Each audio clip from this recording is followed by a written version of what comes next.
Yuzhong, mga ganun. Medyo mahirap yung Medyo Yuzhong. mahirap lang eh. Kasi wala siyang target kung tutuusin. Kasi kung yung Harit, masyadong magaslaw yun. What if may purify pa, di ba? So baka ikaw pa yung madali sa likod. Better yung mga Lapu, mas may kunat. Alice pa din. The clouds are ever shifting. Oh, may Sora. But this Okay. heart Ay, oo nga, may remains sobra pa steadfast. pala, pre. Hindi na nga natin napapansin eh. Pero mukhang magkaibang laro ang lalaroin ni Sanford at ni Flap dito. Yung isa ay gustong manatiling buhay habang naglalakad-lakad sa likod. Yung isa naman ay naghahanap ng play. And this time around, kung titignan natin ang ating composition, sino nga ba ang pwede nating maabangan sa first turtle? Considering kung gaano ka-importante ito sa ating mga games so far. First turtle-wise, malaki yung team fight potential ng side ng Team Falcons. Considering na yung setup nila ay nandyan. Sora plus the Kalea. Unlike dito sa side ng Team Liquid Philippines, which is just a Uranus and yung Raging Sandstorm ni JP. Tapos, ano pa hindi pa ganun ka-guaranteed yung mga level 4 ng mga roamers. Diba? Mas reliant tayo dun sa level 4 ng mga XP lanes. So kung impact-wise lang, during the first turtle, mas malaki yung kayang gawin ni Flap. Well, let's see kung ano nga ba magiging kwento ng ating Clash of Titans 2.0 para dito sa Season 17. Huling beses na nagkita ang team na ito ay nakalawang ang Team Liquid Philippines in a 2-1 reverse sweep. But this time, ang ating kwento ay kakapanalo lamang ng Team Falcons in game number 2. At ngayon na nasa game number 3 na tayo, paano nga ba magpapatuloy ito? Tumutok na tayo at malaman. Exciting itong makikita natin. Again, very standard lang naman ang gagawin ng ating mga junglers. Walang panggugulong mangyayari. Haji and si Ogwen, talagang binibigyan nila. Ina-agresibo yung gitna ng CL eh. Oo, tsaka walang revitalize kasi this game eh. So kung malugi ka ng ganung kaaga, medyo kailangan mong kainin yung consequences na actions mo. Sobrang sobrang naging balance pa yung nung match-up kasi yung kawalan ng damage ng Eve during the level 1 compared to Valentina ay na-compensate naman nung damage ng Khalid. Kaso nga lang, Update okay. Mapapadasal muna dito si Daddy JP. Quicksand guard. Kanyang nabitawan. Kyle ay sasama na rin. Tumama yung stun. JP ang magiging target na napablinker kagad. Itong si Sanji at good info yun para sa Falcons. Oo, napaka-good din para sa Team Falcons dahil nga walang flicker ang side ng Team Liquid Philippines come first turtle. At pinag-usapan na natin kanina, Joshi, kung gaano ka-importante yung first turtle for the last 2 games. Kung sinong nanalo sa first team fight, yung nanalo ng laro. automatic kasi yung gagawin nilang hawakan yung lead, huwag nang magkamali. Diba? Easier said than done, yes. Pero for these teams, alam na nila kung paano nila i-capitalize yung ganong kaliit na kalamangan eh. Kahit isang turtle lang yan o kahit 300 to 400 lang yan, because of that, ay kaya na nilang hawakan yon hanggang sa lumobo. And for Sanford and Flap, nakatingin tayo sa dalawang XP laners sa ating upcoming first turtle. Level 3 pa rin parehas ang ating mga XP laners at mukhang hindi sasama ang ating mga gold lanes. Magpapa-4 lamang dito si Flap, mauuna si Sanford. Rico, nakakabdihan si Haji dun ha. Level 4 na rin naman siya. Anong ultimate ang kanyang kukunin? Quicksand guard para lang makapag-replenish ng HP. Dito si Daddy JP. Parang si Flap, meron na siyang shifting skies dito. Sino kanya pupuntahan? Pero si Sanji ata magiging target. Si Kyle na nagwagi! Kaya si Carlito nakakuha na ng first blood habang napitas na rin nila. Ito si Sanji. Ngayon, papana-pana lang itong si Kyle at babalikwas na magkabilang kupunan. O 1-for-1 lang ang naging trade pero Team Falcons na nakakuha ng pagong. Parang wala namang clear winner na, actually clear winner Team Falcons doon. Pero hindi ganun kalaki yung nangyaring team fight. Oo, kasi alam din ni Carl TZ na siya yung magiging target ng Team Falcons. Nagawa na to kanina ng Team Falcons kung saan hindi nila pinapalapit si Carl TZ. That's still what happened during the first objective. Bago pa man makalapit si Carl, nakahanda na yung Team Falcons. Oo. And so far, no, yung 1 kill ng Team Liquid Philippines ay napunta pa rin sa kamay ni Carl Casey. At mukhang nagtawag na naman ng Barbell pero hindi ata lalaban ang side ng TL. Falcons ang may hawak ng maliit na kalamangan. At ito nga yung sinabi mo kanina, no, Joshi, na lamang ang Team Falcons sa first turtle. Pero yun na ba talaga yung maximum sana na pwede nilang makuha? Well, kung lumaban pa ang Team Liquid Philippines, maaaring lumaki pa yung kalamangan na yun. But because of them, knowing that they still can't, ay hindi naman ganun kalaki yung kalamangan. Kaya pang bawiin, but look at Teddy. Sobrang tapang, no? Tapang. Talagang 3 dash papunta. Well, may purify siya eh. Sa totoo lang, pwede siyang bigyan ni Ogwin doon ng flicker tsunami slam. Pero knowing him na may purify siya, tinapangan lang niya.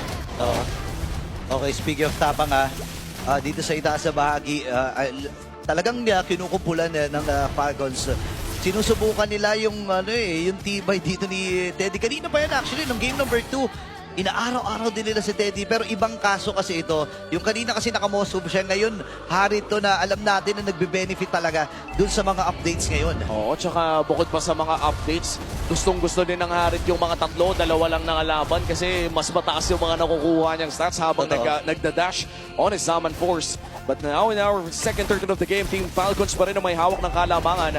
Pero in terms of map control, ay nakakasabay naman ang Team Liquid Philippines at available lahat ng mga battle spell ng mga tropa natin dito. Big team fight ang pwede nating maabangan. Okay, may glowing one naman na si Haji. So mapipigilan yung sustained power ni JP at ni Sanford. Ayun, hahatake ni JP sa kanyang poder.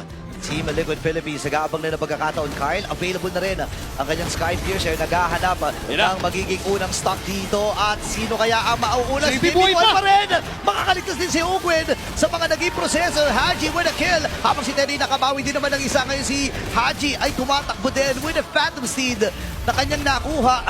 Si Ugwin ay nag-re-regen lang mula doon sa kanyang passive. Tatalo si Sanford, naputukan yung tatlo pero si Kyle magwawagi. Atras muna si Sanford with a flicker. Pero wala na makukuha pa. Nakapalit dito ang Team Liquid. Di pa rin makalapit si Carl doon sa turtle. Ganda sana nang ginawa nila to remove Flap doon sa equation bago sila mag-objective. But because of them having no damage pa at this point in time, hindi pa ganun kataas yung damage output. Look at Flap shifting skies. Napaka-hapdi si Sanford. Ay mapipilitan na rin gamitin yung kanyang consecration para lang makatakas doon sa dalawang miyembro ng Falcons. Oo, and for Team Falcons, no, talagang alam nila na lamang na sila. Munti ka pa nila mapitas yung Uranus, pero doon sa baba, si Flap naman ata ang bibigyan. Ayun na, alam Walang nila ultimate. na walang ultimate ito. Oy, teka lang, Kakayanin ha? po nila, oy! Oh my goodness, may outplay ata na mangyayari kasi si Haji sasama na rin.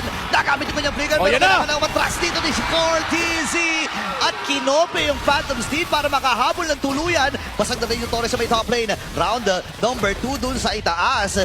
Nagamit na rin at na-force yung Purify para dito kay Teddy. And magandang effort para sa Falcons. Oo, at saktong-sakto yung Purify burnt na yon para sa last turtle of this game. Kailangan lamang umalis dito ni Kyle. Hindi niya mapipitas yung Uranus. But for Team Falcons na slow and steady ang ginagawa nila, hindi sila lumalaban. Ang tumal ng team fights natin dito. Kulang pa yung damage output ng Team Liquid Philippines. They can't even burst yung Flap TZ na wala pang ultimate. Chances po doon para kay Flap, pampakunat na lang din and to diminish yung attack speed ng meron doon sa kanyang area. But because of that, kahit pa paano ay nabuhay siya doon sa engagement na ginawa ng Team Liquid Philippines. And we're talking about Team Liquid na kapag wala yung Harit, medyo mabagal na pumatay. Dahil kailangan pa ng item ni Sanji, kailangan din ng item ni Carl TZ, which is now War Axe pa lang so far yung kanyang item. Oo, and itong War Axe na ito, parang sabihin na natin, yes, masakit. And hindi pa siya yung masakit na masakit eh. Kumbaga, sustain pa lang talaga yung nakukuhang value out of this. And sa huling pagong ng larong ito, mauuna pa rin pumweso ang Team Falcons. Makunat-kunat na rin si Flap. At mukhang sisimulan na nga ito ng Team Falcons. Bababa sa 10,000 ang buhay ng pagong. Alam ni JP at meron silang vision. Papasok sila Ayun, dito. no? Napaganda ng shifting skies para lang i-alis sa equation dito si Carl. Andun na rin yung blazing duel mula dito kay Super Mamakat. Si Carl TZ ang kanila pinupunanan. At mamamatay din ang GOAT. Ayun naman si Sanford ang magiging next na target ata nila.